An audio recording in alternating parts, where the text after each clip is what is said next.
नमस्कार,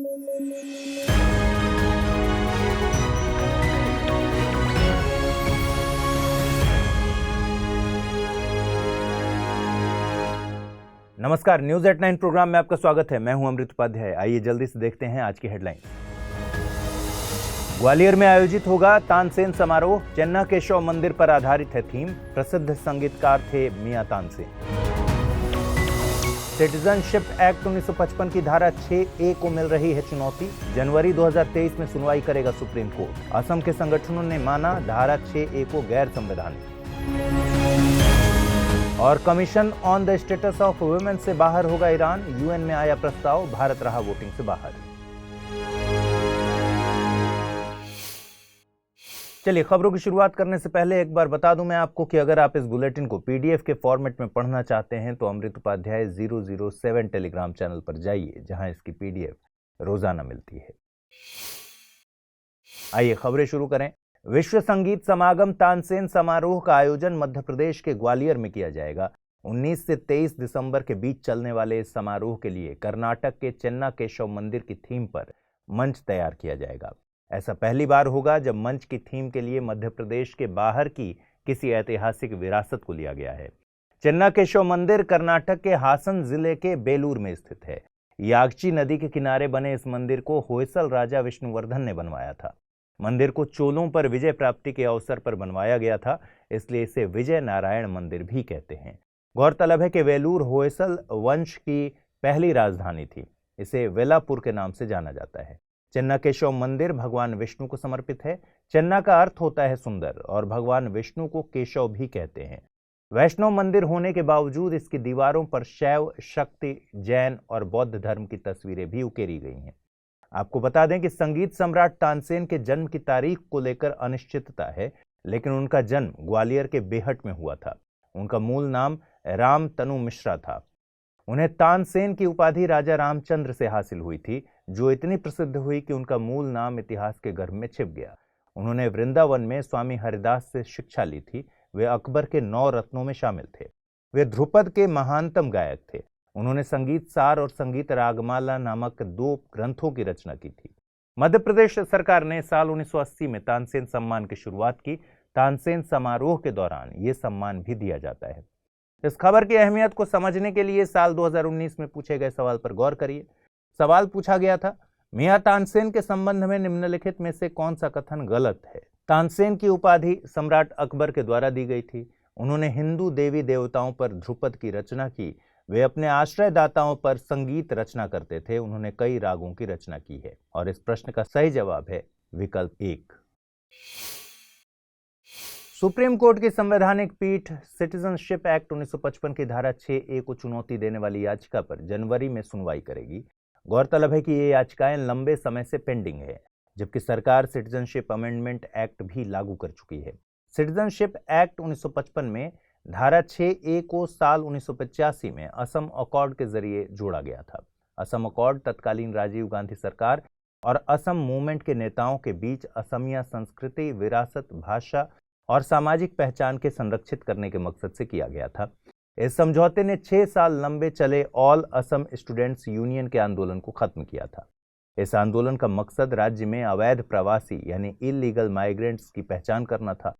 इसमें विशेष तौर पर बांग्लादेश से आए इलीगल माइग्रेंट्स की पहचान शामिल थी। सिटीजनशिप एक्ट 1955 की धारा 6A के मुताबिक ऐसे विदेशी जो असम में 1 जनवरी 1966 से पहले आए हैं, उन्हें भारतीय नागरिक के सभी अधिकार और कर्तव्य हासिल होंगे। वहीं 1 जनवरी 1966 से 25 मार्च 1971 के बीच दाखिल हुए लोगों को अधिकार तो हासिल होंगे, लेकिन 10 सालों तक वोटिंग राइट नहीं मिलेगा। इस धारा पर असम के ही कई संगठनों ने आपत्ति जाहिर की है। उनके मुताबिक यह संवैधानिक नहीं है और अवैध प्रवासियों को नागरिकता देने के मामले में अलग रवैया अपनाया जा रहा है। गौरतलब है कि संविधान का अनुच्छेद 6 नागरिकता के लिए कट ऑफ डेट 1948 की बात करता है। साल 2015 में सुप्रीम कोर्ट ने इन याचिकाओं को संवैधानिक पीठ को रेफर कर दिया था। अब जनवरी 2023 में इसकी सुनवाई की जाएगी। इस साल ईरान में हिजाब पहनने की आजादी को लेकर हिंसाओं पर संयुक्त राष्ट्र ने सख्ती दिखाई है। कल UN economic and social council ने एक प्रस्ताव पास किया, जिसका मकसद महिलाओं की स्थिति पर बने संयुक्त राष्ट्र के आयोग से ईरान को बाहर करना था। आयोग से ईरान को बाहर निकालने के इस प्रस्ताव पर भारत ने उपस्थिति दर्ज नहीं कराई, जबकि 29 देशों ने इसके पक्ष में वोट किया। अमेरिका की तरफ से पेश इस प्रस्ताव के खिलाफ चीन, ओमान, रूस जैसे 8 देशों ने वोटिंग की है। इस साल ईरान में हुई हिंसक घटनाओं के चलते ही ईरान को 2022 से 2026 के उसके बचे हुए कार्यकाल से निष्कासित करने का फैसला लिया गया है। गौरतलब है कि 22 साल की एक महिला आंदोलनकर्ता महसा अमीनी की पुलिस हिरासत में मौत के बाद ईरान में बड़े पैमाने पर प्रदर्शन हुए। इन प्रदर्शनों में अब तक लगभग 500 लोगों की जान जा चुकी है। आपको बता दें, CSW यानी commission on the status of women एक वैश्विक अंतर सरकारी संगठन है। यह संगठन महिलाओं के सशक्तिकरण और लैंगिक समानता को बढ़ावा देता है। यह संयुक्त राष्ट्र के इकोसॉक यानी इकोनॉमिक एंड सोशल काउंसिल का एक फंक्शनल कमीशन है, जिसकी स्थापना 1946 में हुई थी। इसमें 45 सदस्य देश हैं जो संयुक्त राष्ट्र से ही आते हैं। सभी सदस्य देशों का चुनाव इकोसॉक की तरफ से भौगोलिक वितरण में बराबरी को देखते हुए किया जाता है। सदस्यों का चुनाव 4 साल के लिए होता है।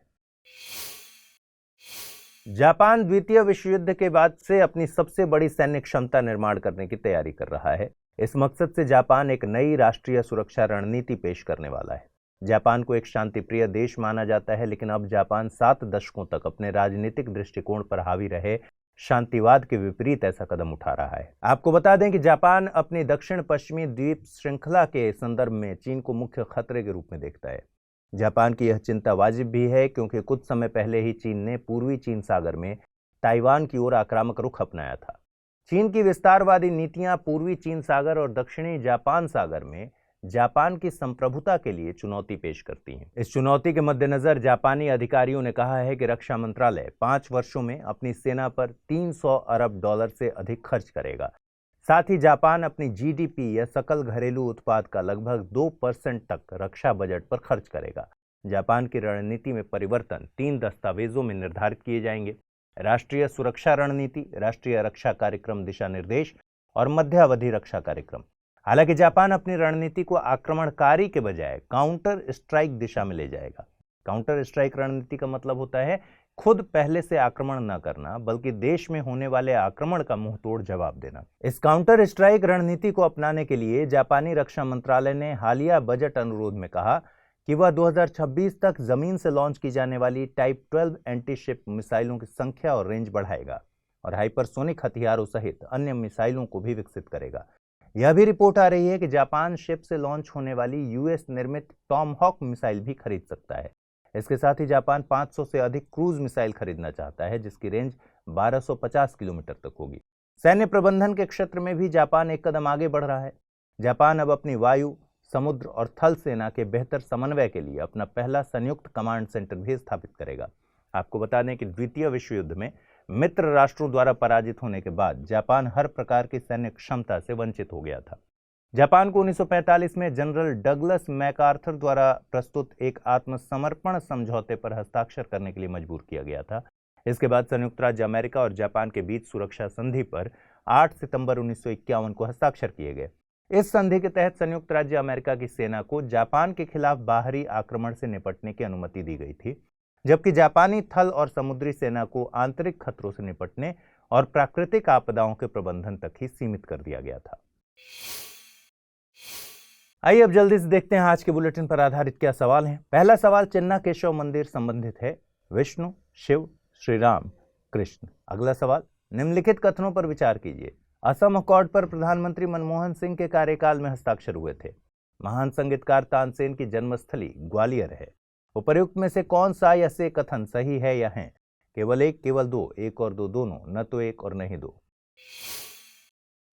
आइए अब देखते हैं पिछले बुलेटिन पर आधारित क्या प्रश्न थे और उनके सही जवाब क्या हैं। पहला प्रश्न था, खबरों में रही नमस्ते योजना है आवासहीन और निराश्रित लोगों के पुनर्वासन और उन्हें उपयुक्त जीविकोपार्जन के स्रोत प्रदान करने के लिए, पर्यटकों के स्वागत के लिए चलाई गई मुहिम, हाथ से मैला ढोने की प्रथा को समाप्त करने के लिए, या फिर बंधुआ मजदूरों का उनके बंधन से मुक्त कराने और उनके पुनर्वासन के लिए?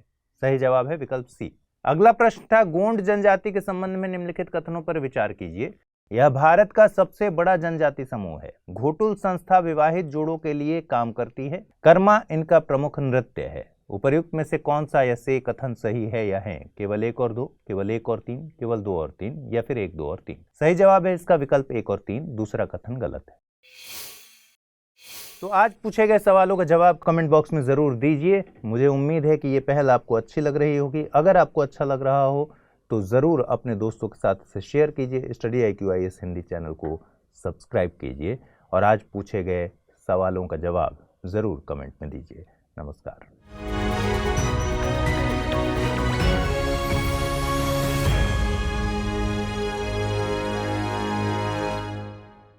हिंदी में UPSC की तैयारी से संबंधित प्रोग्राम्स को देखने के लिए सब्सक्राइब करें स्टडी IQ IAS हिंदी।